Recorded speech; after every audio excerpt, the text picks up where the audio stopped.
ரொம்ப கஷ்டமாக இருக்குன்னு நினைக்கிறேன். என்ன எப்பயுமே இந்த காலேஜில் சேர்றவங்களுக்கு முதல் வகுப்பெல்லாம் தூக்கம் வரும்.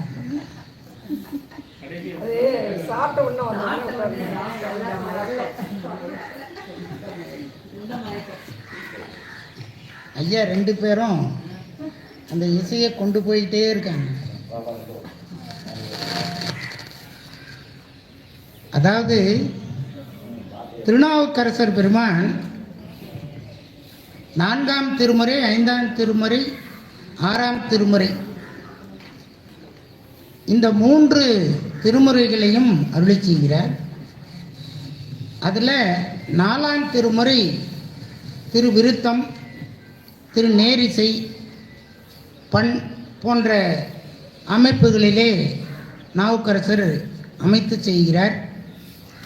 5ஆம் திருமுறை குறுந்தொகை, ரொம்ப ரொம்ப எளிமையான நடை.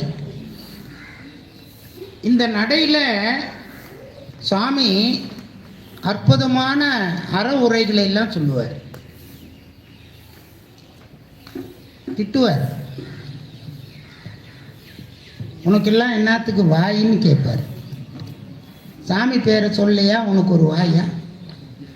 அது என்ன வாய்? சாமி பேரை சொன்னால் அது திருவாய், சாமி பேரை சொல்லன்னா அது வெறும் வாய். இப்படியெல்லாம் நாவுக்கரசர் சொல்லுவார். அப்படி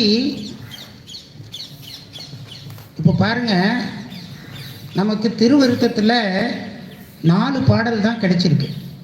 இந்த 4 பாடல்களும் பார்த்தீங்கன்னா இந்த அந்த புராண வரலாறுகளை சொல்லக்கூடிய ஒரு அற்புதமான செய்தி. மாணிக்கு உயிர் பெற கூற்றை உதைத்தவன, அதாவது மார்க்கண்டேயருக்கு யமனை உதைத்த காட்சியும், மாவலி சக்கரவர்த்திக்கு அந்த நிலத்தை அளந்த ஒரு செய்தியும், இப்படி ஒவ்வொரு வரியிலேயும் புராண செய்திகளை சொல்லி சொல்லி இந்த பதியத்திலே நமக்கு காட்டுகிறார். அதுவும் திருமால் பேரில் இந்த செய்திகளை எல்லாம் சொல்கிறாங்க. இதெல்லாம் நம்ம ஆழ்ந்து சிந்தித்து பாடினோன்னா நமக்கு அந்த புராணங்கள்லாம் நமக்கு புரியும். இப்போ இந்த திருவிருத்தத்தில் இருக்கக்கூடிய 1, 2, 9, 10 4 பாடல்களையும் எது 1, 2 மட்டும்தான் விருத்தம். குறுந்தொகையில் அமைக்கப்பட்ட பாடல் 9, 10. இப்போ விருத்தம் பாடலை மட்டும் நாம் பாடிட்டு அடுத்தது குறுந்தொகை 5ஆம் திருமுறைக்கு செல்லுவோம். அடுத்தது 6ஆம் திருமுறையும் பாடுறார். நம்ம 4ம் பாடுறோம், 5ம் பாடுறோம், 6ஆம் திருமுறையும் பாடுறோம். நாவுக்கரசரை எதுலேயும் விட்டு வைக்கல. இப்போது திரு விருத்தம், இது பொதுவாக பைரவி ராகத்திலேயும் பாடக்கூடிய ஒரு அற்புதமான ராகத்தில்